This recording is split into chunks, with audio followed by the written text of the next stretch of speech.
one of the ways I've looked at this, I don't really believe in like what I call wasted time. Yeah. Like I think all of it, like you were talking about when you're going through the pain, all of that is a necessary forging. Like that's Hmm. what I've thought about. Like when I was machining, I mean I was miserable in my job, that played a developmental role in who I am today.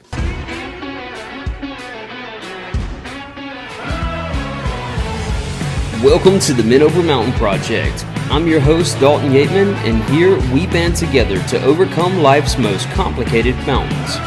Whether you are a father, husband, entrepreneur, or influencer, we find ways to take action and become a man over our mountains.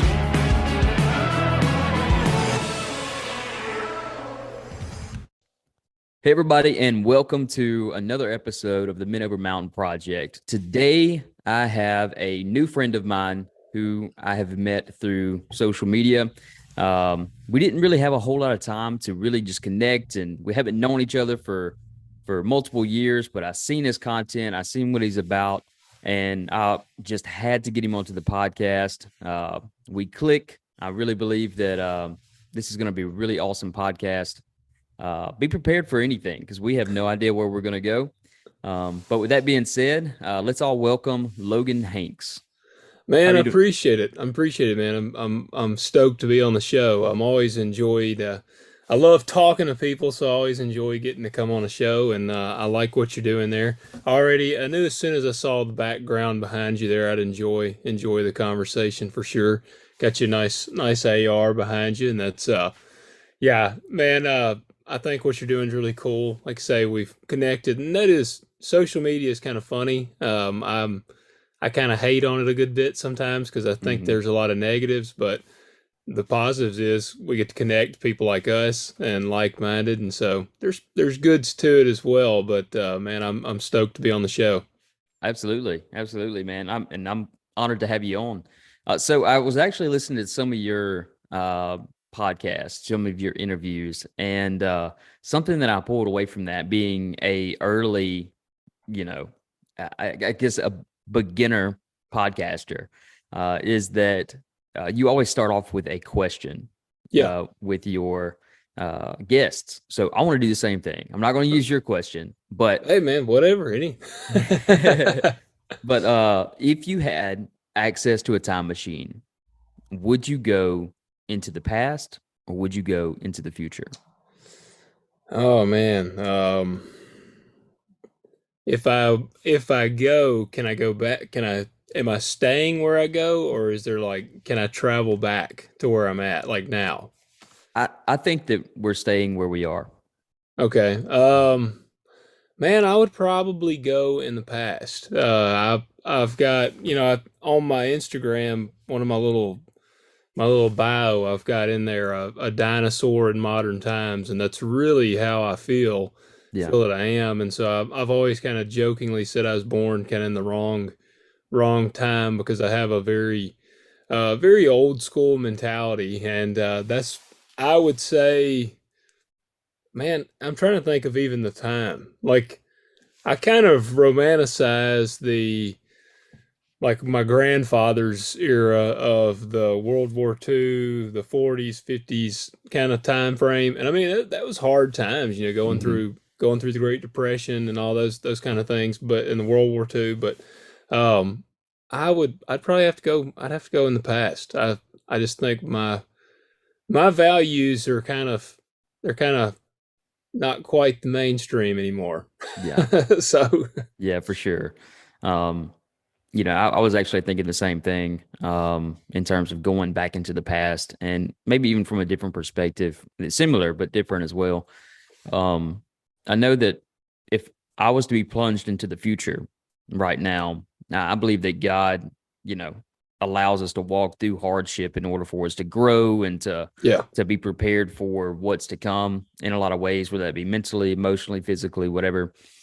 And I don't think if I got sent into the future right now, even 2 years into the future, that I would be prepared for what, we would be dealing with. But with that being said, had I went into the past, I have accumulated a lot of growth in the time that I've been in. Not to say I'd be able to hang in with the boomers physically, but uh I would like to think that I would be able to, and just knowing that uh maybe I can create a little bit more of an impact knowing what I know Yeah. about the present uh would probably mean a lot to me. Yeah. No, I agree, man. I agree. And I'm the same way on like, you know, I mean, we live, they call it, the post, I've heard them say post-Christian world already. Like we're kind of Hmm. in that now. And so, I can't imagine. The only thing that would intrigue me about the future is I do believe that the pendulum has to swing back. Like Oh yeah. we've gone so far that at some point, I mean, it's got to be teetering on that breaking point. And so, you hear I've talked to different people and I've heard them say that they believe that within the next couple of years it's gonna come back. For not to try to be political, but there's people that say, we're gonna have this big red wave and these kind of things happen because Hmm. people are just fed up with it. And I mean, I do think I'm seeing people that are kind of like, they're just getting fed up. They're tired of this. I mean, they're tired of their morals and their values being like mocked and made fun of, Hmm. and just kind of spit in the face. And speaking of social media, that's one of them. There's a page I used to follow, and it's called Barstool Sports, and I'm sure everybody's heard of that. Oh yeah. Um, but I quit following them because man, they got. I don't know if you saw they started having they were promoting their they got a podcast or something, and they have Hmm. OnlyFans chicks on it. That's like the only thing I guess they have on there, Right. and they're talking to them about different things like how many people these women have been with and stuff like that. And I'm like, because I'd be scrolling through Instagram and I'd come across that, and that's what they're talking about, the number of people they slept with, and it was like a boatload of people. Hmm. And to me, it's just mind blowing that this is like mainstream, this is normal, and so I that's where I look at that. I'm like, gosh, where are they going to be with that kind of crap in 2 years? Yeah. Or few in the future. Let's say we went 20 years. I really would be. I don't know what it'd look like then. Right. And that's what we've noticed too, though, is that this go woke, go broke kind of movement is that, the people that are starting to realize that, they're being silenced by these same people that they're expecting, support from. Well, you know what I'm saying? So like Yeah, they're expecting support from everybody they're trying to silence. yeah, And the majority of it nowadays, like with the social media culture and everything, it's all about likes and clicks and monetization and things like that. From a marketing standpoint, it makes sense that you would make a podcast like that because yeah. Oh just yeah, sex sells, man. absolutely. And but it does not. It's not going to be good in the long run. That's why they have their fork in the fire everywhere else. Yeah, So um with that being said, though, I wanted to talk about a little bit. You said you wanted to go back towards, kind of the World War II era. yeah. Um, it's really interesting to me. I know that you're a farmer. Would you tell me a little bit about kind of what that looks like in your life? And I'm really interested to know how like the generational teaching of that came into play because I know your father was a farmer as well. Is that right? Yeah, yeah, yeah. So yeah, I mean, I'm a by comparison in my area, I'm a still relatively small farmer Mm-hmm. here in West Tennessee, and work about 1,200 acres. Which, I've had people on my YouTube stuff that are like, "Man, you're not a small farmer," because the average farm size is I think 400 acres or something in the United States, Mm-hmm. maybe even a little less. In my area, it's most guys that are farming for a while have probably got up to about 2,000, 2,500 acres. We have a couple guys working. We have one guy working close to 30,000 acres out here, and I'll just go ahead and tell you, he's like the bane of my existence because it makes it so hard to get ground. I mean it, Yeah. and that's one another thing we can go down, man. Greed has like infected ag really bad, but man, I'm working about 1,200 acres. my dad, he's got his operation. I came back to farming. I left it when I grew up, man, typical teenager. I had to work on the farm all the time, and all I wanted to do was not farm anymore when I was a teenager because I had to work when all my buddies were having fun. And Mm-hmm. so, which I'm thankful for because it kept me out of a lot of trouble. But we when I got a chance, I actually left. I became a machinist, left the farm for just a few years. Just needed to kind of spread my wings and quickly realized that I wanted to be back on the farm. Mm-hmm. And so I got back to it, came to work for my dad and started kind of growing my own operation on the side. And then now mine's fully independent and we help each other out, but I have my own operation going. It is, corn and soybeans primarily. I do some wheat and I have a few cows. And I love farming. It truly is in my blood. But my grandfather, I'm trying to think of how many. I've tried to pinpoint how many generations. My grandfather, he was much more into cattle. He had cattle Mm-hmm. operation and hay, and I'm pretty sure my great grandfather even messed with some cows and had a thing, which when you get back that far, just about everybody had ties to ag. Like Mm-hmm. that's what's so crazy about today. Less like 1% of people in the United States are farmers. But if you go back to our probably great grandfathers, man, like almost everybody farmed in some Mm-hmm. aspect. But my grandfather did it, my dad, and so I'm just kind of carrying the lineage on, and it's a pretty cool thing to me because I tell a lot of people there's a lot of ways to skin a cat, and Mm-hmm. my dad, I've watched how he's done things, and it's been fun to do them like him, and then also to kind of experiment and do some of my own stuff, like kind of messing with some cover crops and trying out early beans and things. When I do them, my dad's kind of like, that ain't gonna work, and then but then when it does work, you're like, well, it's kind of like it's like it feels good. So Yeah. It's a there's science experiment. yeah, it is, man. Mm-hmm. That's what farming is, and it keeps it really fun for us. I think farmers, we kind of get a bad rap today. Everybody says we're like poisoning the world Mm-hmm. and all this stuff. I mean, we're not poisoning the world, and we're literally just doing what we got to do to provide because there's so few of us. Right. And I know that like prior to World War One, the majority of households were already farming. And I think that with, you know, the increased in cities and different like expansions of occupations and things like that, it really began to kind of open up that leave the farm mentality. And, Yeah, I'm going to go to school. I'm going to, figure out something else to do than just farm.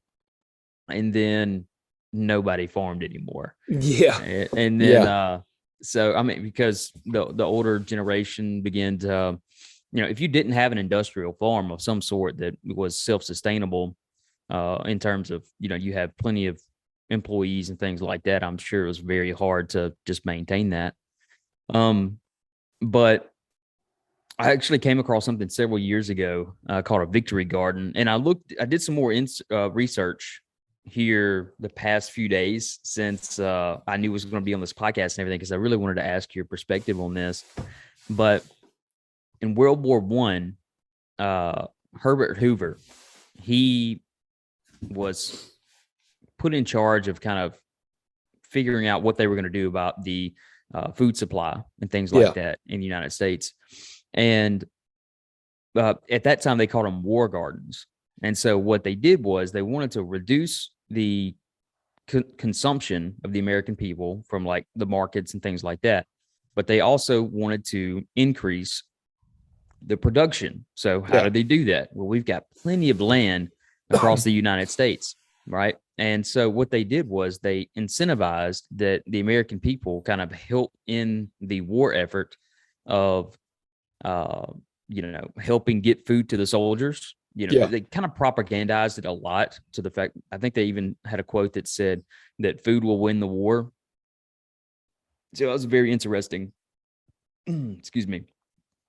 But uh, what ended up happening was all of these individuals were incentivized to learn how to begin to farm again. So they were using playgrounds, they were using huge, just bare pieces of land where they would have schools that, for like extracurriculum activity Yeah. to learn how to farm. They were really, really intentional about making sure they knew how to do a summer and fall crop and what to plant. They even give you a map of exactly how many beans to plant and where to plant them, what time to plant them, all that other stuff. It was very, very interesting. The deeper I got into it, but then World War I ended, and then it kind of everybody reverted back Yeah.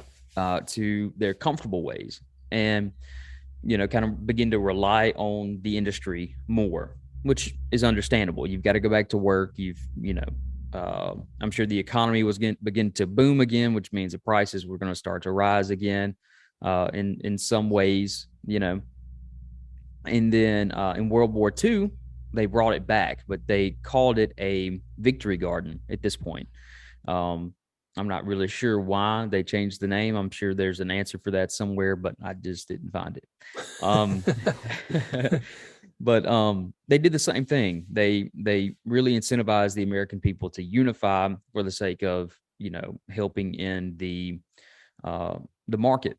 And this time, though, they the industrial farming side of things had really advanced over the Yeah. past, I don't know, 20, 30 years, something like that. And so they relied more on the industrial farmer during that time than they did the victory gardeners. And so they're pretty much relying on the American people to provide for themselves and their Yeah. communities and things like that with their victory gardens. Um, I'm kind of seeing a foreshadowing of that again in our nation, but kind of more in the form of homesteading and prepping. I know that's been around for a while, but I've seen a huge uptick in interest in that in people, even people that, um, have more office jobs and things like that, that have never touched a rake or hoe in their life. Yeah. And what are your thoughts on that?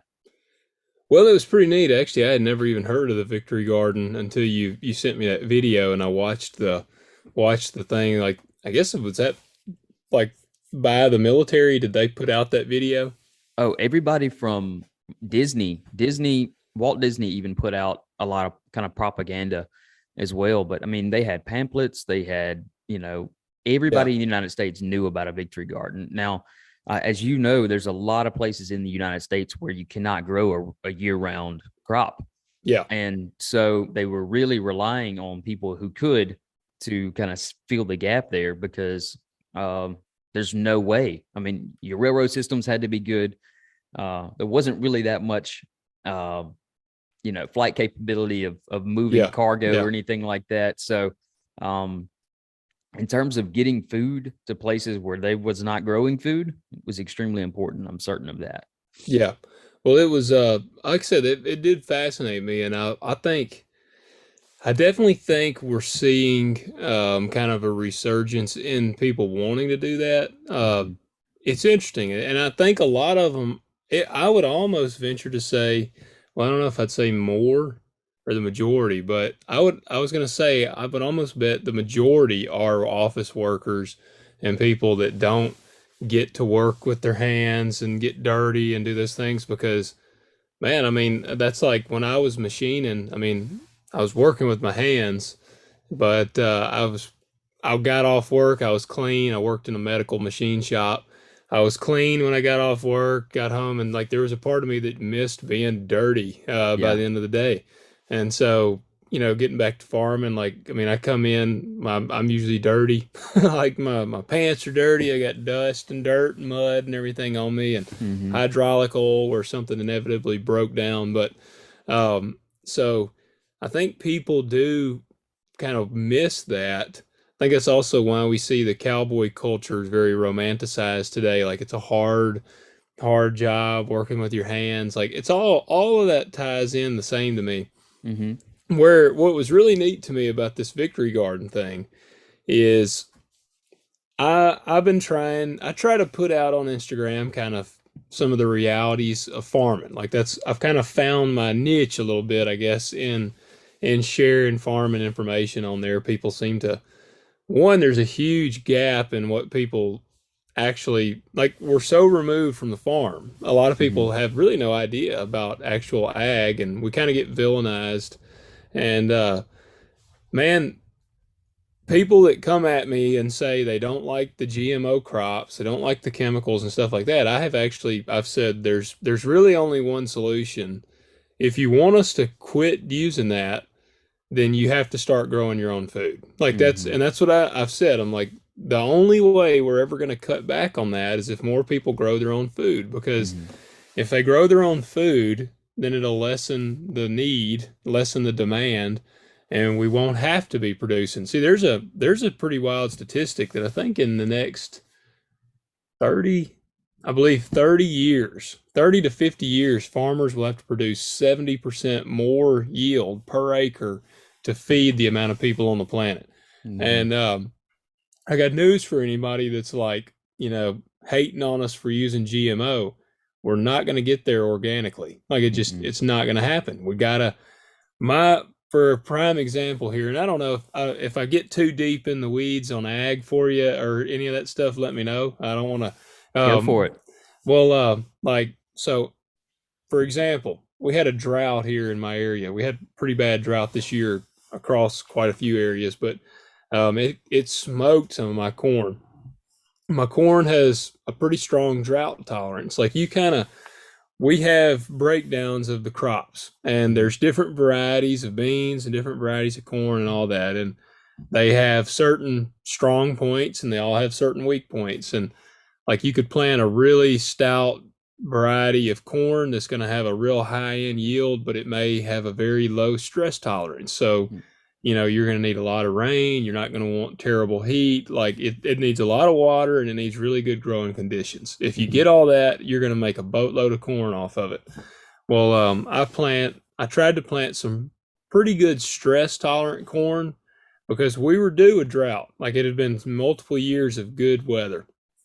And so I planted some stress tolerant corn. Well, I just shelled some yesterday, and it's the worst corn I've ever had. And it shelled about my average is going to be about 85 bushel an acre, Wow. and that's terrible. Like this same farm, last time I had corn on it, shelled almost 200 bushel an acre.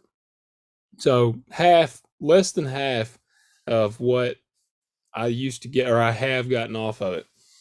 With that being said, the yields that I made on the drought are what they were making like years ago, farming the way that everybody wants us to farm. I'm Hmm. not even sure they were actually making that high of yields. And so my like stressed worst case scenario crops are still better than what they used to produce organically. And so and they're making strides. There's an organic farmer out there. If he listens, he's probably like, man, I made so and so. Like but they are making strides, but it's not sustainable in the a long run. The Hmm. only way that could be sustainable is if more people grow their food. And so I thought that's pretty neat. And oh man, I'd love to see a campaign like that again to try to get people to do it. And there is something really neat about it. Like I mean, I farm for a living, and so I'm I play in the dirt every day.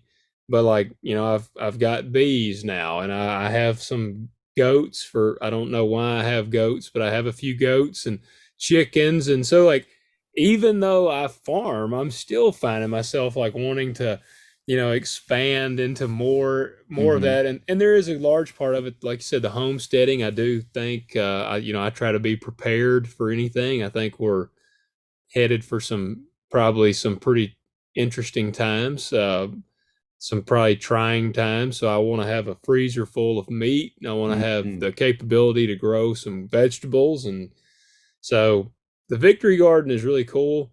I don't know that we will see another campaign push like that. No, I don't Just think so either.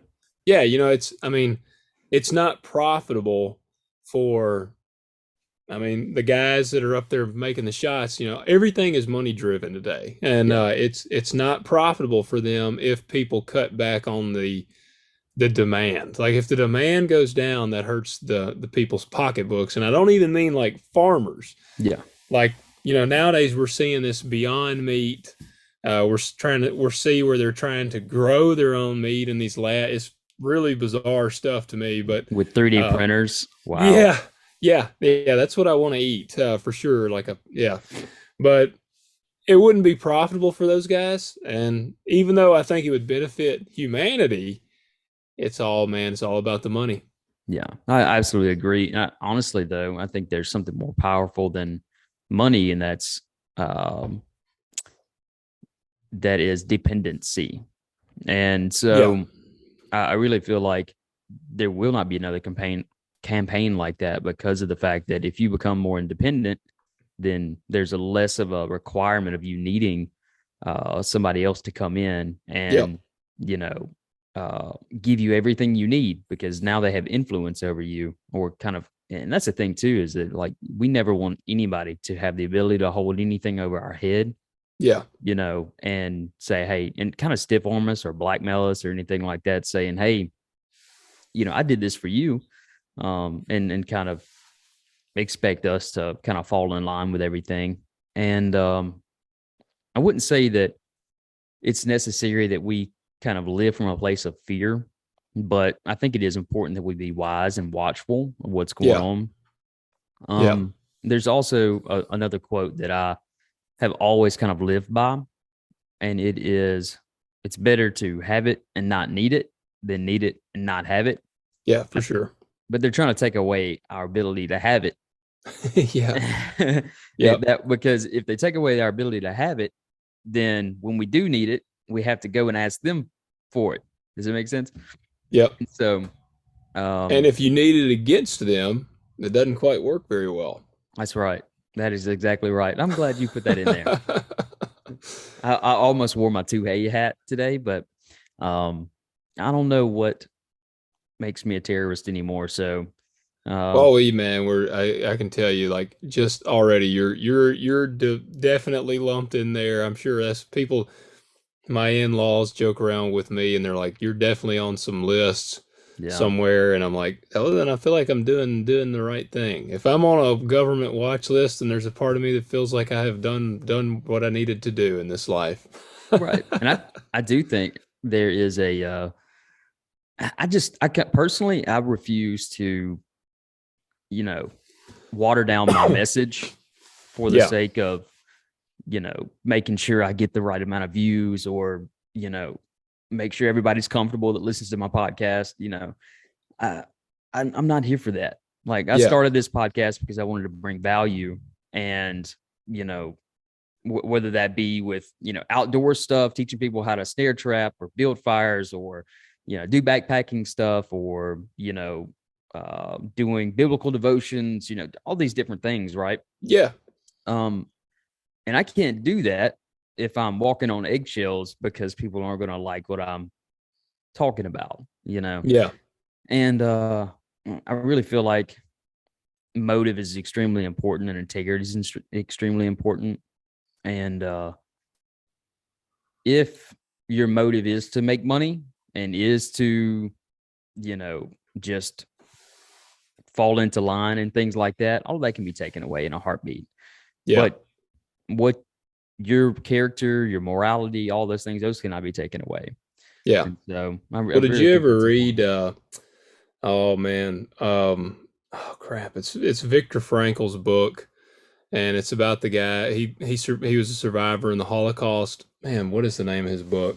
Do you know the one I'm talking about? It's I know his name, but well, his book is an awesome book. It's very very deep, but there is a part in there where he talks about the guys in the Holocaust. You could tell when they were ready to die, like they had just given up, yeah. because he said they had cigarettes and they would have like a pack and they would ration their cigarettes out because they wanted to have cigarettes to smoke. Mm, And he said you'd see a guy over there and he would be smoking like just like a freight train. He'd just be smoking all his cigarettes. and they all knew that guy was going to die because he had given up on life. Like he was like, you know what, I'm done. I'm not doing this anymore. He was like, I don't need to ration my cigarettes anymore, so I'm just going to smoke them all.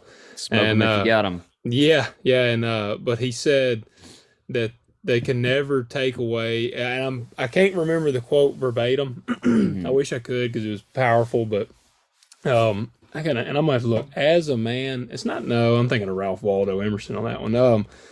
Man, I'm gonna tell you what the name of the book is because people need to check it out. Yeah, and I'll put it up here on the screen too. It's Man's Search for Meaning. Um, man, it is a very powerful book, and the quote that he had in there, it's basically the one thing nobody can choose or take from another man is his ability to be happy or choose happiness. Hmm. And that's what he was like. He talked about even in the pits of like absolute hell and the Holocaust, they would still find like they would crack some jokes or some they would still choose to try to be happy. Like you Hmm. and ultimately you're choosing that.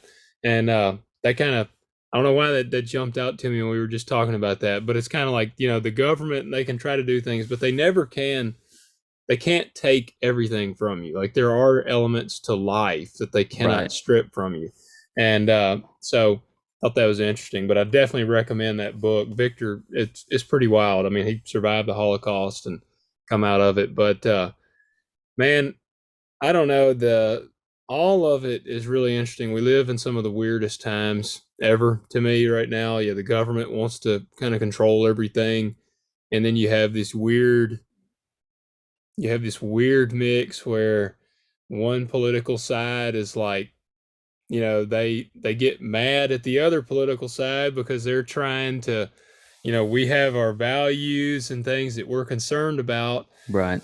but then the other side calls us like, what do they call us? Fast? Is it fastest? Yeah, like they call us it. Say we're like totalitarians and all these Right. things, but now they want the government to. Well, they want them to strip away the rights, and so it's like, well, now, wait a minute. Now, you're going down you're going down a whole other path here, Hmm. and so it's crazy on that front. And I'll tell you something on the podcast, like I definitely don't consider myself an expert. I've been, I've got two shows, but Living Fully Loaded. Unfortunately, I had to put up a video yesterday. It's kind of on the back burner just for a couple weeks because, man, we're in harvest. I mean, we're recording Yeah. at 5 this morning because that's when I had time, and so like the podcast, it's an interesting world, man. There's You see some shows, and I think a lot of people see some shows that really take off. Like, obviously, everybody looks at Joe Rogan. I mean, he's like the kingpin of podcasting, Hmm. but he's been doing it for like 12 years, and he's got a lot of skin in the game. And I'm thinking of some other guys that have been their shows are doing really well, but they've been in it a long time. It's Hmm. a slow game. It is a slow game, and I think if you go into it with like the mindset of, I'm going to walk on eggshells. I don't want to offend people here. I don't want to offend people there. You're really going to appeal to no one because That's right.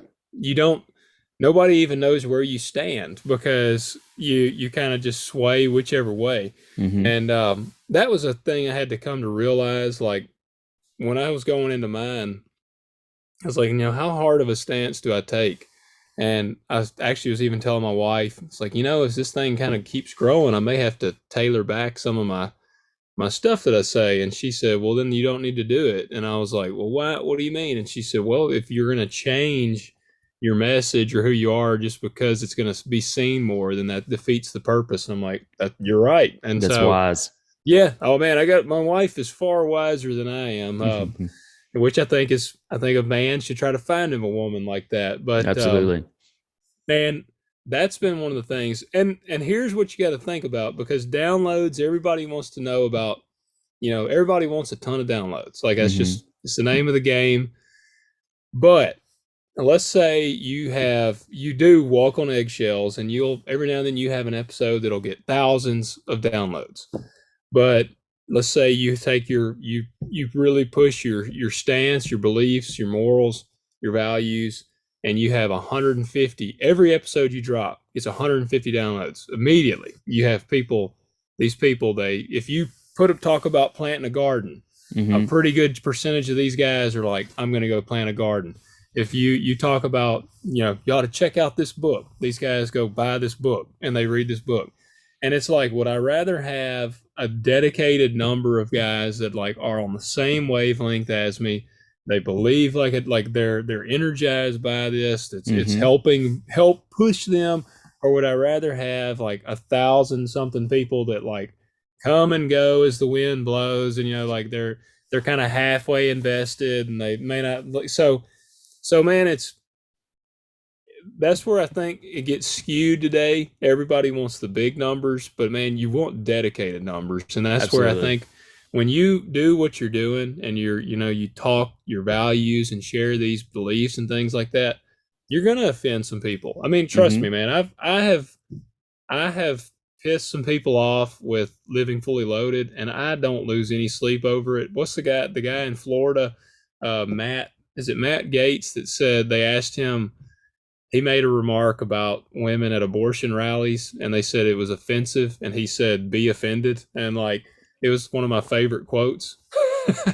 Like, be offended.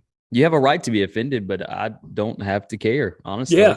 Yeah. And man, that's how mine is. I mean, and not to go on a whole rant here, but like there was, you get podcast reviews, and one of the ones that tripped me out, man, I've got really good reviews. I have like 2 1-star reviews. Mm-hmm. 1-star reviews to me, that's either a person that just don't like me, or that is somebody that I offended.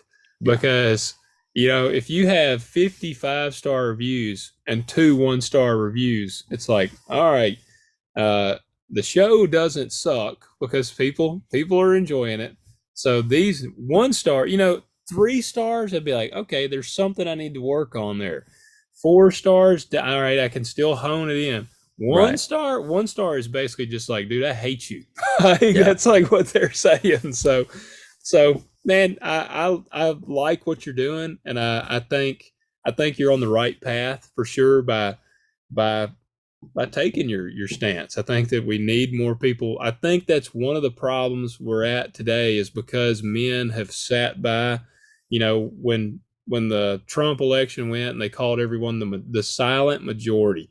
Mm-hmm. I hated that. I hate the silent majority, because we are in a pickle because we have been silent. We have Yeah. not stood our ground. And I think that what you're doing is necessary. I think more people need to do that.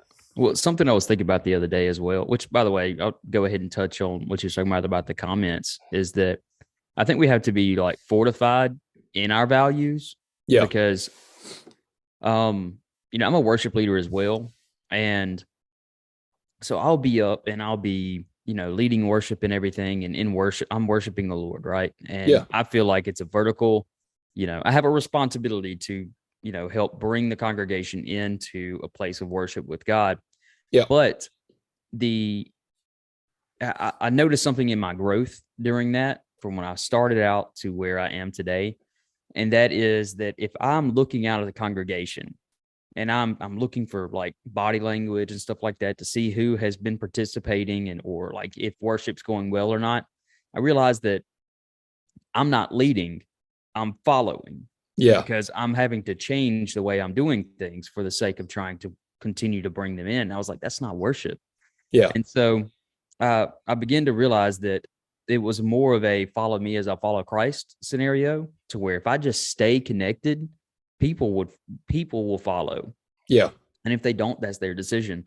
But um, being led by what is important to you, rather than, like you said, being swayed by those 1-star comments. Yeah. Because if you just get 2 1-stars and they are what matters most to you in that scenario, then you're going to change up your ways for the minority, Yeah. and you're going to change your character. And what I look for in men who are, wanting to be leaders or just trying to kind of level up, is someone that will not shift their character, but maybe, and they're not looking for a platform, Yeah. right?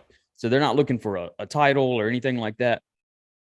They want their character to bring value to any scenario or any audience that they have, rather than get the audience and then just see where they can be valuable or see where, what the audience wants them to be, basically.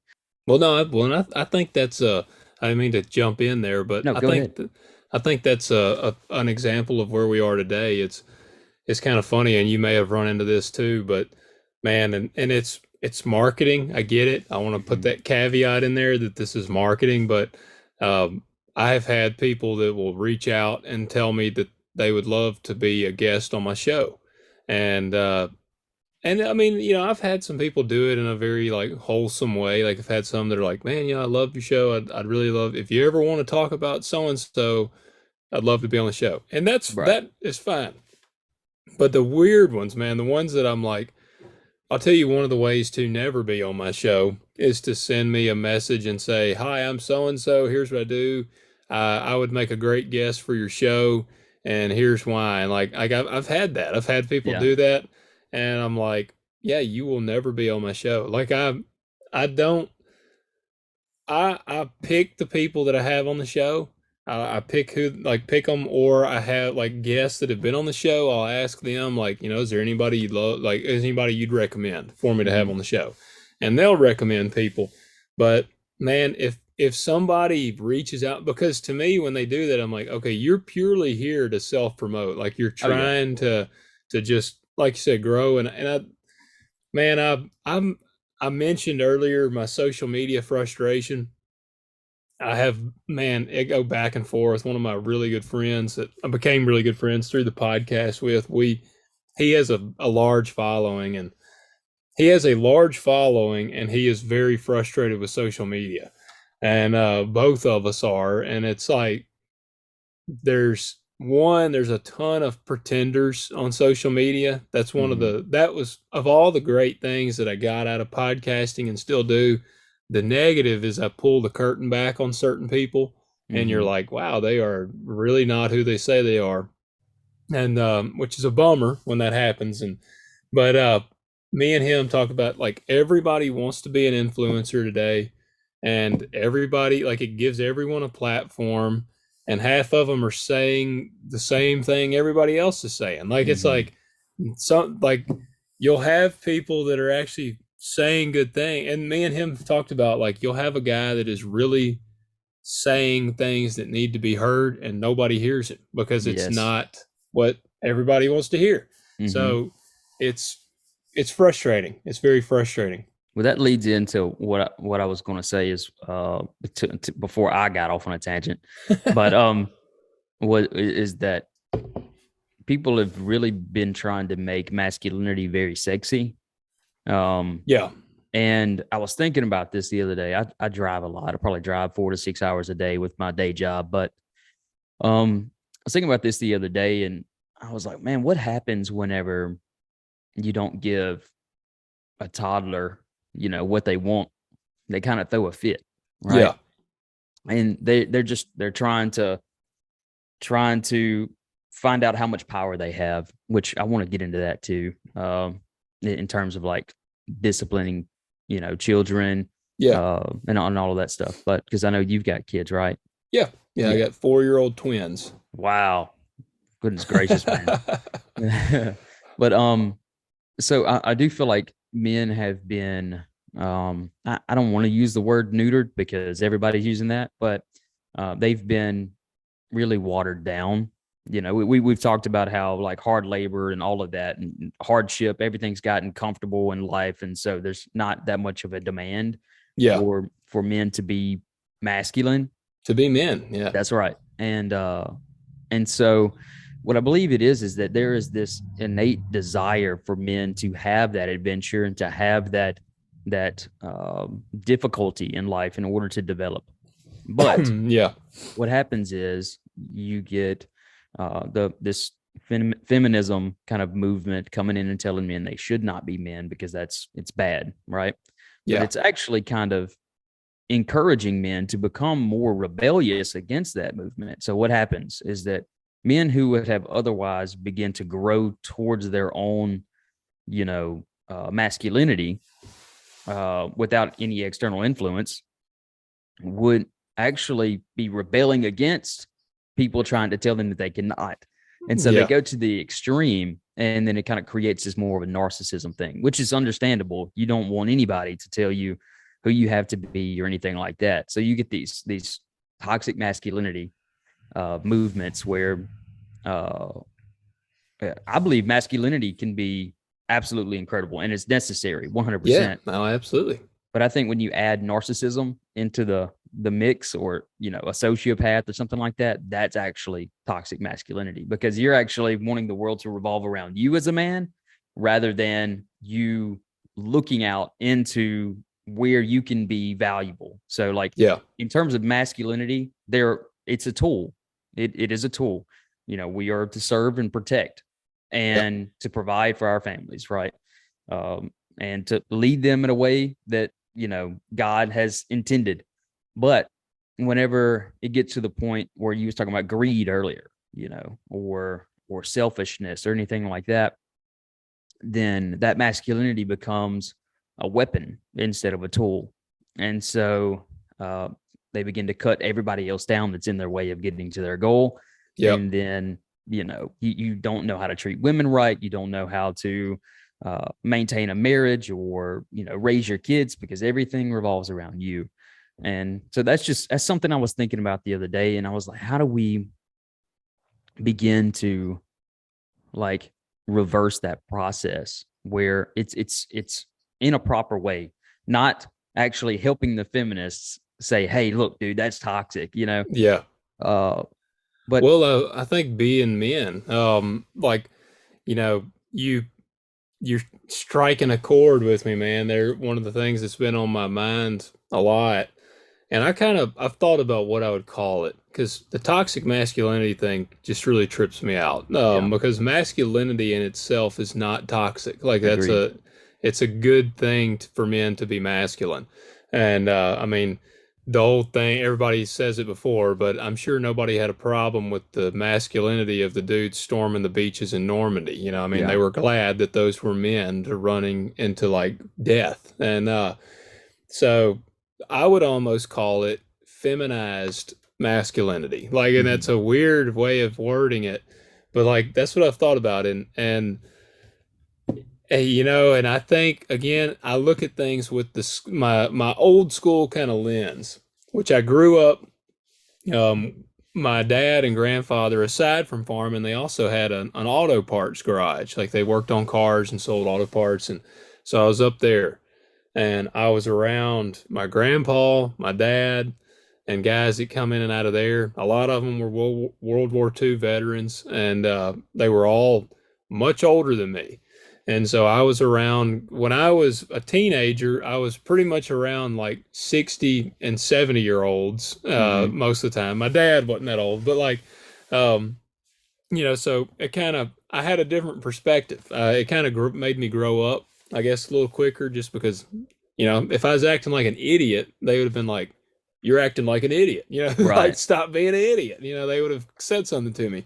But I got to see how they act, and I mean, my life is very much tailored after that. Like it's funny. I've got some buddies and they kind of laugh. Like I drink coffee black. I go get if I get pancakes or waffles, I don't want whipped cream on them. I want just syrup and butter. Hmm. Like I like some nice stuff, like some fancy things, but at the end of the day, I like things pretty cut and dry. Hmm. That's why I think at times I'm offensive to some people because I'm very blunt and cut and dry because I'm like, I don't want to dance around the bush or beat around the bush here. I'd rather know what somebody's thinking than wonder. And so, man, I think getting back to that, I try to imagine what would my grandfather be doing today. And because he passed away, and it's been, gosh, probably 15 years ago. It's been a long time now. But like I just imagine what would he be doing today, and how did he operate as a man?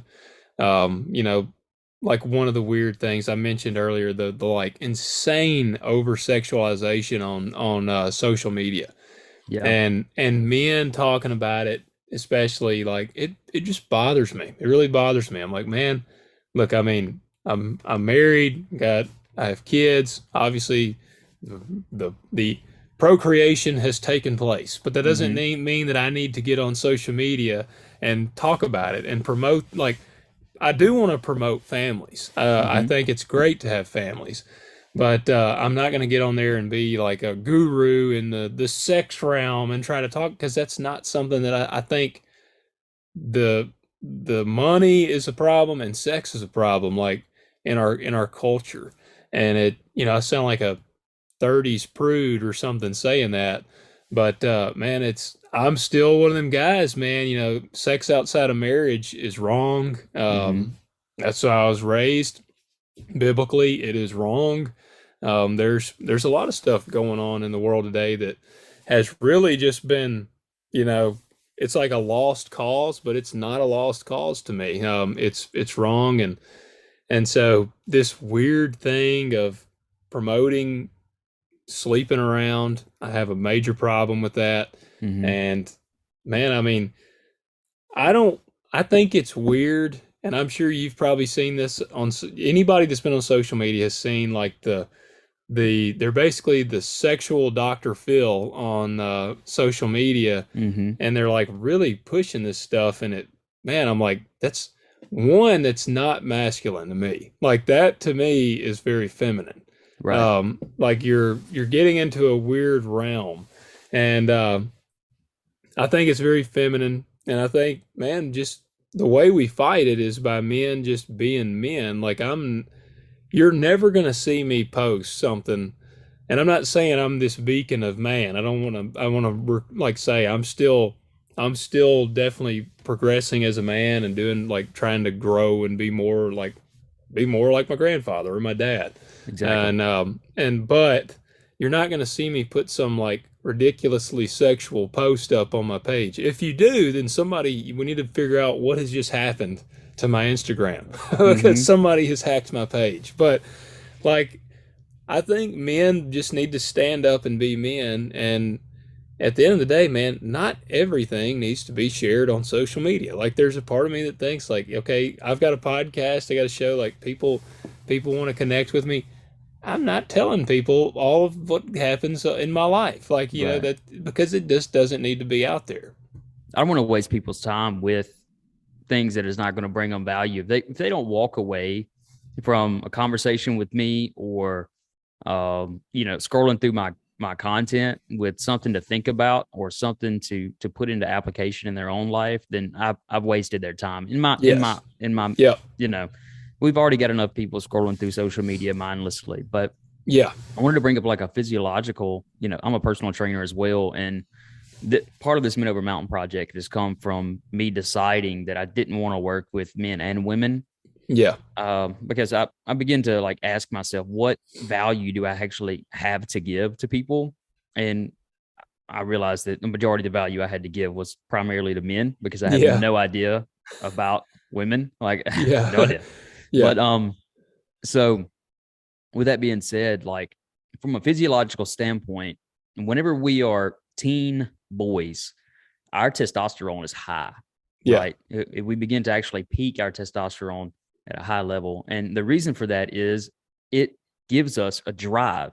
So our intention in those years is to, which I'm going to say probably 17 to 21 is Yeah. probably where that age range should be in today's society. But our intention is to find a mate, right? To find our spouse.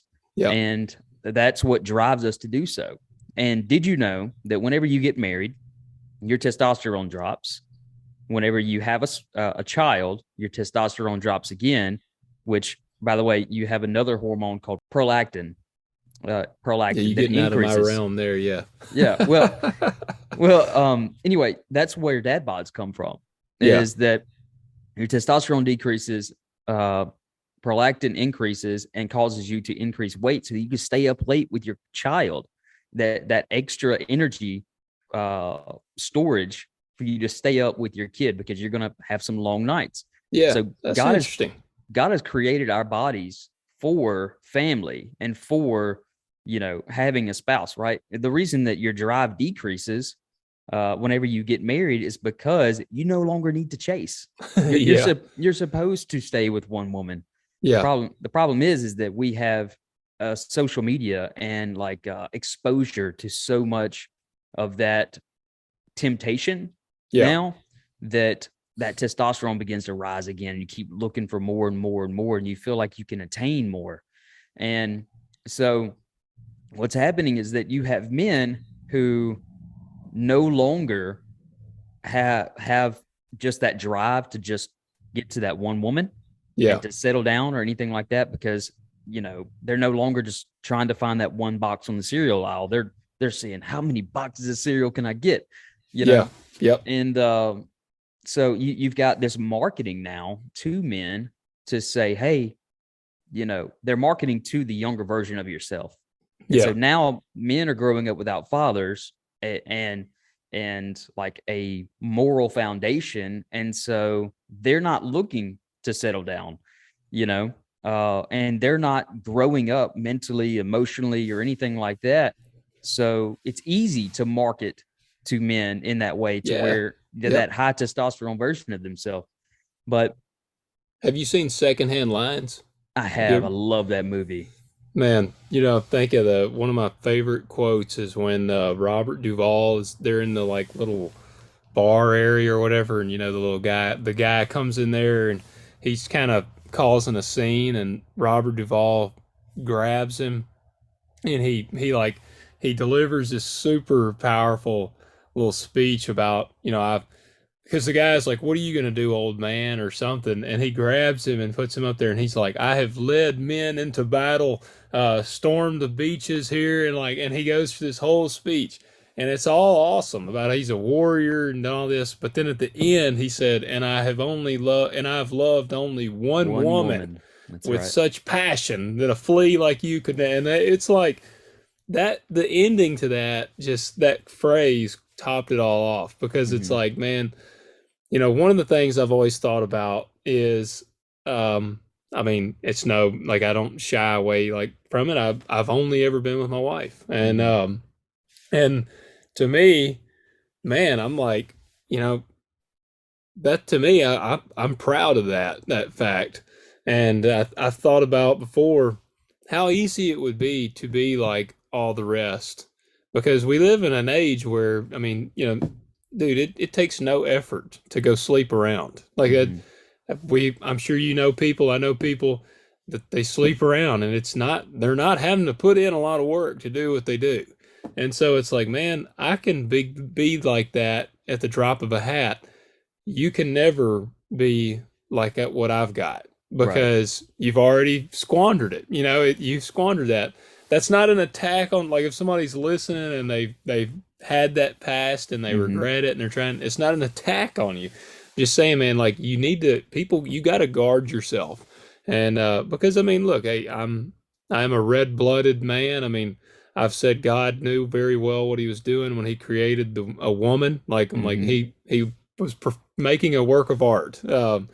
But you have to guard yourself today, and that's where social media, it gets dangerous there. That's we all probably know people that have had affairs or something come out of social media, because they kind of just, man, you can't entertain it. You got to guard yourself, That's and right. that's why I think doing, like, you're focusing on men. I think that's good. Like, I think that's good, man. I because you're your realm, and you know 'em. I mean, you never know. You could wake up tomorrow and identify as a woman, and then you could relate to women. That's the age we live in. I could. That's a good idea. If this doesn't work out, I'll consider it. Yeah, you could start a second podcast, Women Over Mountain, and one morning you could be a woman, and the next morning you could be a man. I can just write like WO right there and Yep. save myself some marketing. There you Uh, go. Yep. um, but yeah, man, it is an interesting time that we live in, and just I think a lot of these podcasts really popped up from just trying to navigate it, honestly. And a lot of these communities, these circles that we found ourselves in, is just trying to get into like-minded. It's hard now Yeah. to find people that you can really click with, and and kind of lock shields with and go into battle with, and things like that you can trust, that Yeah. you don't feel is morally corrupted, to a certain extent. Um, and so it's good. It's good that we have these conversations. It's good that we have, whoever's watching our podcasts, be the people that actually care about them Yeah. and find value in them and things like that. In terms of your family, I know you've got 4-year-olds, but Yeah. for foresight reasons, do you see them helping out in the farm? Kind of what would that look like in homesteading for you? Is that kind of an end game? Oh yeah, man, definitely. Like farming, that's kind of one of them things I think every farmer hopes that ideally their children will kind of carry on the operation. Like it's very much like you're kind of trying to build a legacy, I guess, in a Mm-hmm. sense. And I mean, my son he's eat up with farming already. I have a boy and a girl, twins, and my Wow. daughter, she's she's a typical girl. Like she's not into the tractors and stuff as much as like, but my son, man, loud. I mean, I'm in Tennessee. I'm probably kind of a redneck. Like I love loud exhaust. My semis all have straight pipes on them, and you know, still I'm 31 years old. If I see black smoke blow out of the stack, it makes me a little happy. So Rolling. like, yeah, man, like I love it. And my son is exactly like me in that element. He love like he pretends to blow black smoke out of his bicycle and stuff. So, like no man, I it is it would be ideal to me would be my son would carry on the operation. And I'm not gonna force it. I'm gonna do my best to not try to like force it because Mm-hmm.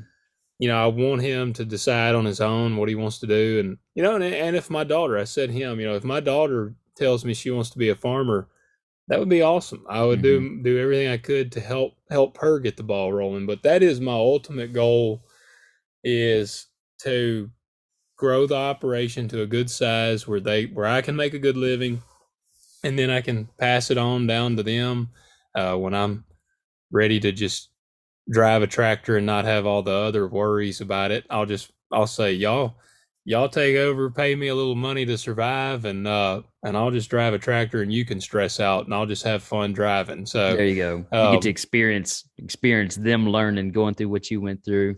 yep, yeah, I mean, and that's my hope, man, because farming is, it is very much kind of a heritage like Mm-hmm. kind of thing, and it's tough because I'm sure I'll be the same way. Every farmer kind of gets stuck in his ways, like or believes in what he's done, like what he's doing, and so typically you see the fathers have a hard time with the new crew coming in trying Yeah. to try out new things, and I'm sure I'll be the same way. But it'd be exciting, and yeah, I'm already. I tell my son all the time, like, man, you need to start driving already. Like, and I'm messing with him being that he's 4, but I'm like, I need you to be driving a sprayer. I need somebody on it right now. Yeah. So yeah, man, I definitely want to see it continue and all that. I can relate to that. I consider myself a first generational father, in Yeah. terms of I didn't really have, a stable father in my life, or, anything like that. No example of how to work with money or how to have a work ethic or anything like that. And so, I really believe that God has really kind of had a lot of favor on me in terms of how I kind of turned out, because I was really going a different direction in my younger years. But with that being said, uh, my end game, I have huge dreams that I've got dreams that I know I can attain those. Then I've got Yeah. dreams where I'm like, I don't understand how I'm going to attain those in the next 3 generations. Well, let me And ask you, share one of them. I sure, want to okay. hear one of them. So this is the Minover Mountain Project, right? So Yeah. with this is one of the attainable goals. This is something that one of the first big things I've ever tried. And so what I do is, as a personal trainer and life coach, I will take men for the first 6 months of the year, and we will work on your health physically, mentally, emotionally, and spiritually, right? We really Yeah. dive in, we get pretty deep, and we also condition you for the mountains. So if you're not really in good shape, we make sure that you're not a liability once we get, on backpacking. Yeah. Um, so that is the attainable goal. We did that this year when we went to Blood Mountain in Georgia. It was something that I thought was a massive goal in my life, and then we kind of overcame Yeah. that mountain, and I'm like, things are possible. And so now we took it up a notch for the 2023 year, and we're going to Colorado, Four Pass Loop, which is, an incredible trail. It's more difficult, but um, you know, Awesome. really excited about that. But what I have not attained yet is I want to have my own gym, Yeah. but I want my gym to be part of a kind of a strip mall. So it'll be a very large gym. It'll be for the community, and so there'll be rock walls. There'll be, boxing areas. There'll be a second floor with, like, I had a dream one night, basically. Or a vision. I would say more of a vision, to where I could see every detail. I can see down to, like, the tiles of the floor, That's and, awesome. Yeah. all of that stuff. And I could not go to sleep until I sat down and drew it all out. I could Yeah. not, because I would not have been able to sleep. And so that drove me initially. Like, that was a dream that I had probably 5 years ago. Yeah. So I'm still working towards getting my own gym, but that gym is also going to have like a huge trail. So whatever property I get is going to have a huge trail with different paths and things like that through the woods. Yeah. It's going to have a place for kids, for the community, and just really be a place of kind of sanctuary for people to come and to, grow in their fitness, in their health, and, maybe there'll be a community center of some sort, where if churches need to come and have some type of community event or something like that, they can do that. So it's a big dream that's going to cost millions and millions of dollars, and I have no idea how to get there. But all I'm Well, it doing is sounds taking awesome. I'm taking one uh, obedient step at a time. And Yeah. so, if I never make it there, I would love for my kids to pick up that pursuit, that assignment, that mission for people and their health. Because, I mean, it doesn't even have to look the way that I, am doing it by any Yeah. means, but the fact that they are making a difference in society is what matters to me. And so, raising kids that are structured, morally, and they have good character. And, I would love for them to have a relationship with God, not just, say a prayer in church and stuff like that, but Yeah. an actual relationship. Um, and that's the goal, and I have no control over, where they go, or what they do, or what path they take. But I would like to say that I tried my best at the end of the day. Yeah. And I think that's awesome. And I ask because I'm like, I am a dreamer, like, big time. And Mm-hmm. I mean, that was part of the large premise of Living Fully Loaded. When I worked at the machine shop, I'd become friends with these guys, and I would ask them, like, I don't know why, but I've always been intrigued. As like, what did you always want to be a machinist? Nobody dreams of being a machinist, but Mm-hmm. so I was asking them, and it's not a bad job. I don't mean it that way, but I was like, it's like I would equate it to, like, a factory job or car, any, just your standard job. Like, Right. most people don't dream about that, and they kind of find themselves in it. And I'd ask them, I'd say, man, did you want to be a machinist? And they were like, no, I didn't want to be a machinist. So inevitably, just the talker that I am, I'd be like, okay, well, what did you want to do? And this would be after we had become good friends, because a lot of people, man, it's really funny. People are funny about sharing their dreams, Oh yeah. because there's a weird stigma where you're gonna be like, man, this person's gonna think my dream is stupid, and they're gonna Mm-hmm. be like, man, this guy he's crazy, man. Like, what he's dreaming about wanting to do, he'll never do that. And everybody has a dream. Like, I don't care who it is. There's something. Everybody wishes that they could do something. They could achieve something.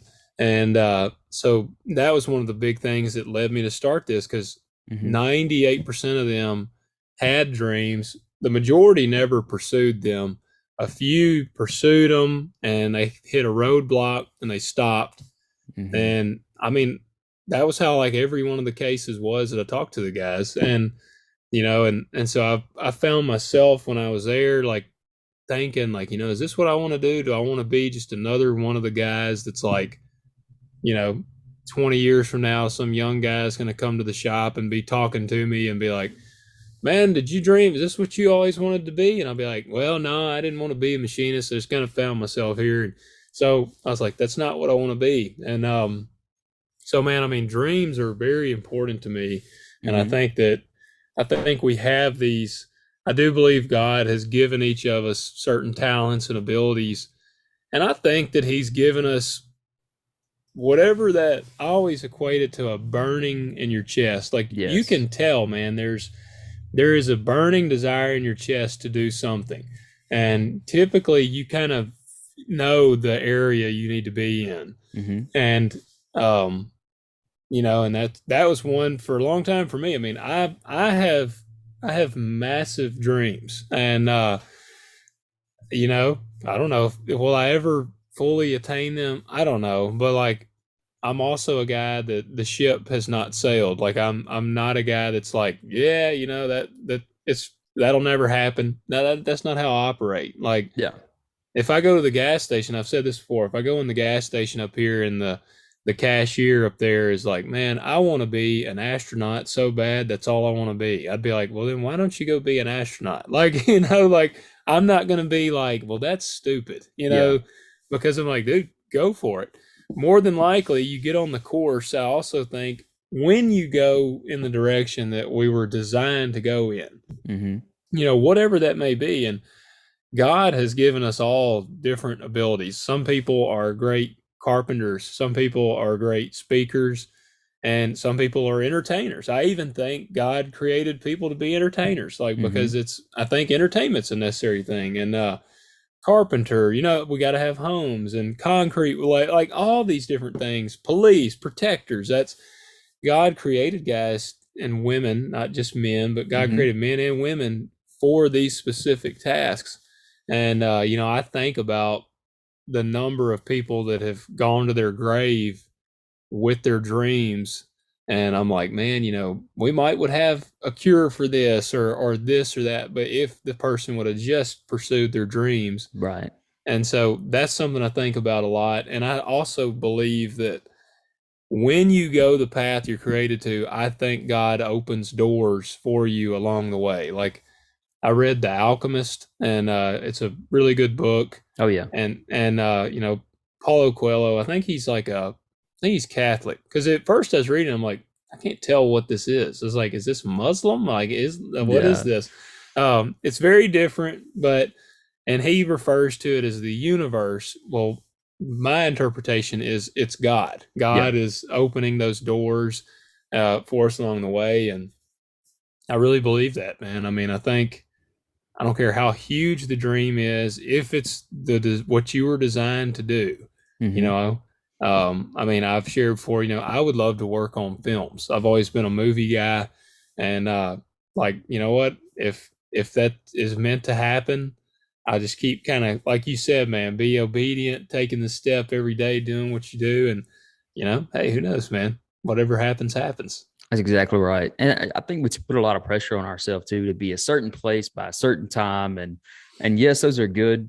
Those are good metrics to consider. But at the same time, I think we put so much pressure on ourselves that we get to a point to where like this is never going to happen, Yeah, and you give up.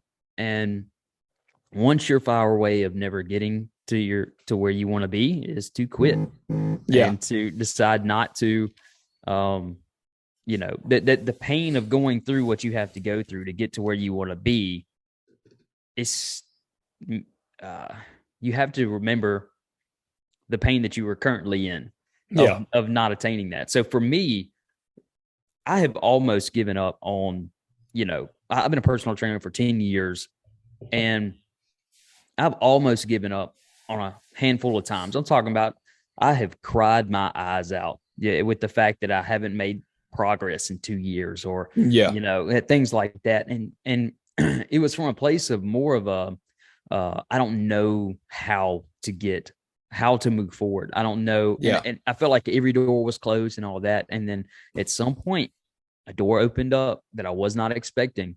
As a matter of fact, when I was in my first day of college, I was sitting on the front row. This is external from uh, you know pursuing my dreams, but Yeah. um, complete curveball from God, right? So I was sitting on the front row in math class in college, and there was this guy sitting beside me who uh, I now know was actually just trying to see where I stood, if you know what I mean. Yeah. And so he was like, "Man, I got all these female friends and all of that. You can come hang out with us and stuff." I was like, "No, man, listen, I barely passed high school, and I'm just trying to get in here and get out." And Yeah. I was like, "I'm trying to stay focused." And anyway, my wife, she walks into the room, and I kind of follow her to her seat with my eyes, and and then the guy looks at me after I kind of come back to, and he's Were y'all like, married at the time? "No, no, no, not at all, Gotcha. not at Gotcha. all." Okay. And so she goes back to the back of the room, and I'm sitting on the front row, and he looks at me after I kind of come to, and he's like, "You're a liar," and so I turned around, I introduced myself to her and everything on that day, which is more bold than I would have normally been. And anyway, so I started noticing that she would move up a seat and over a row every day until she was like 2 seats behind me. And then I asked her out like 3 times. She told me no. And I told her the reason I married her was because she turned me down two other times. Yeah. And so with that being said, God, I had prayed in my younger years for a wife, but Yeah. it wasn't until I stopped looking for one that God provided one, because he's Yeah. like, you're going to be open now to what I have for you rather than what you're looking for, and all of that, right? And I'm so thankful for that. And that's kind of the approach that I take with my business now as well, is that, like, yes, I have my plans. Yes, I have, the ways that I try to do things. I make adjustments in my business and how I market and all of that. And I'm still very young in that. I'm 29, by the way. Okay. I Yeah. think we're probably close to the same age.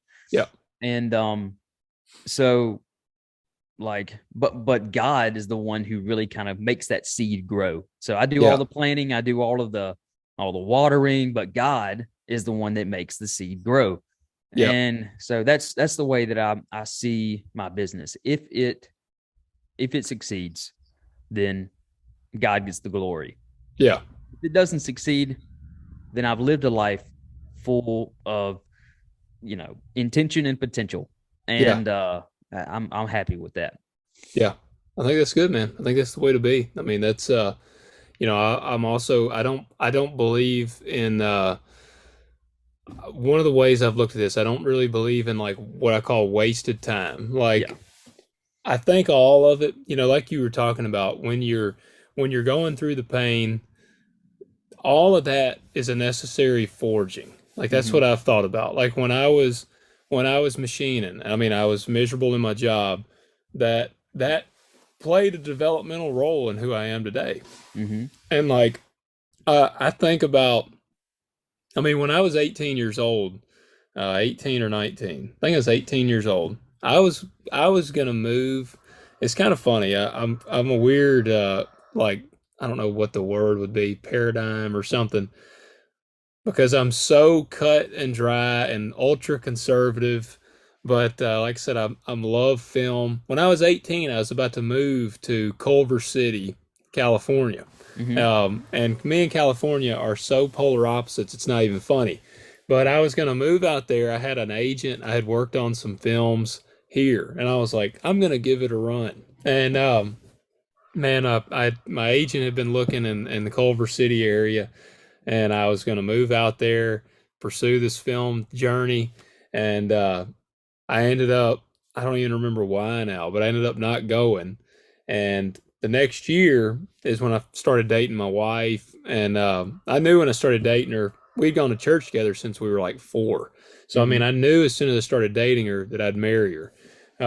But I ended up not moving out there. And for a little while, like, I actually kind of was like, I probably, I should have gone to California just to give it a run. Like I was kind of like, did I like fail on trying to pursue that? But I looking back now, I'm like, no, I didn't. One, obviously I wasn't ready to go. Like, which I'll state now, I will never live in California. Like, I will comfortably say that now. Hmm. Like, I am very happily rooted in my town in Tennessee. Amen, brother. But yeah, yeah, and but I wouldn't have been ready if I had gone. And sorry if you can hear my chickens out here. I don't know if my rooster's picked up in the mic or not. Hopefully not. Um, We wake up but before they do. That's all that matters. there you go. Yeah, he just now is going. He's actually kind of late this morning. But man, I probably wouldn't have been ready if I had Hmm. forced it. And I think about too, like, if I had gone, and I may not have started dating my wife. I mean, I might have Hmm. been out there and she might have married somebody, and then my wife, I wouldn't have my wonderful wife. I wouldn't have Hmm. my twins, and all of the things that I've gone through now. Let's say that something ever happens, in that realm. All of the what I've gone through to get there has been a necessary part of the process. And I mean, Hmm. that's something I want guys to remember. Like, and that doesn't mean like embrace complacency. Like, Right. I don't say that in a place of like just saying, okay, well by that, then here I am, this is where I'm supposed to be, and I'll just ride it out for the next 20 years. No, I mean, work towards your goals, Hmm. but don't be sitting there wallowing in misery every day like I'm wasting my life. Yeah. Yeah, So, absolutely. And I think a lot of people they look back when when that question is asked, would you go back in the past or would you go into the future? A lot of people their perspective of that is that like, yes, I went through some pain. Had I went back before I went through that pain, maybe I would have done something different so that it didn't have to go through that pain. Well, the truth is that like things happen to you and yes, they can be absolutely excruciating, but they can either grow you, like they can create you or they can destroy you, right? yeah. Yeah. And so it's ultimately your choice as to are you willing to go into that healing process with the understanding that, hey, listen, I'm going to become stronger. I'm going to make adjustments in my life to where I'm not susceptible to that anymore. And you have to have that growth mentality, even outside Yeah. of business. Um, and instead of just saying I'm a victim, because there's a lot of victim mentality where there's kind of an entitlement that nothing bad should ever happen to you. And whenever you have that entitlement, when something bad happens, everybody else is to blame. And Yeah. so, you know, whenever you start kind of taking accountability and ownership of what's happened to you, and you say, listen, yeah, I don't always have the ability to make the right decisions or to choose the circumstances or environment that I grow up in, but I do always have the ability to respond to that in a way that is productive and brings growth to my life. Yep. I agree, man. I agree completely. Well, man, I think this might be a good place to end today. I do feel like we can go on for a lot longer. Oh yeah. But I think we both. My kids will probably going to be getting up in the next 10 minutes. Um, but yeah, dude, I really appreciate you coming on. I really enjoyed the conversation. Maybe we should do it again sometime if you're down. I am always, man. And it's nice to meet you face to face. But Yeah. with Yeah, I that being appreciate you having me on, man. It was a blast. Like I said, I've really enjoyed the conversation. I think you're doing something really awesome here. I think you do a great job. I love, like I said, love the conversation style, man. That's. I think people like that because you feel like you're sitting there with your buddies, man, and listening to a good conversation. what I attribute it to is like being at the hunting camp and just sitting down, drinking coffee on a back porch somewhere or something, or Yep. in a deer stand and just talking with your buddy. That's what's needed. Where can people find you, man? Man, I'm on the social media world. I'm on Facebook and Instagram. Instagram is where I'm most active, and that is at lo.hanks. Just low.hanks. And I've got the two podcasts running, Living Fully Loaded and then Talk Dirt to Me. Love Living that. Fully Loaded is my like kind of no holds barred, like we're talking about you know, I interview a lot of what I consider high level guests that have done a lot of awesome things. And sometimes it gets really political. Sometimes we talk about movies. Sometimes we go down, you never know what you're going to hear because, like I Hmm. said, we just go wherever. Talk Dirt to Me is, yeah, kind of, the name just kind of, we actually came up with the name and then decided we needed to do the show. But Talk Dirt to Me is my cousin and I. He's a veterinarian and a cattle farmer. Hmm. We kind of put our heads together. You got a row cropper and a cattleman together, and we talk ag, and we kind of go deep into the weeds on ag and talk about the realities of it. You know, the non-GMO versus GMO, and kind of explore all of that. And so, livingfullyloaded.com, talkdirtpodcast.com. Um, LH Farms on YouTube. Man, I'm all over the place. I got my irons and probably too many fires, but I'm all over the place. I So completely relate to that. Absolutely. But yeah, man, thank you so much for coming on again. Send me whatever information you want in the description, and y'all can all find it there. And yeah, it's been great. And so just real quick, for me, if you were interested in life coaching or personal training, I am available for two more individual clients. But for the Men Over Mountain project, I'm allowing up to 9 men to join at the Four Pass Loop Trail in Colorado in the last week of June in 2023. But we go through a 6 month program that starts on January the 1st. So click the link in the description if that's something you're interested in, or shoot me a DM for more information if you have any questions. With that being said, God bless and overcome those mountains.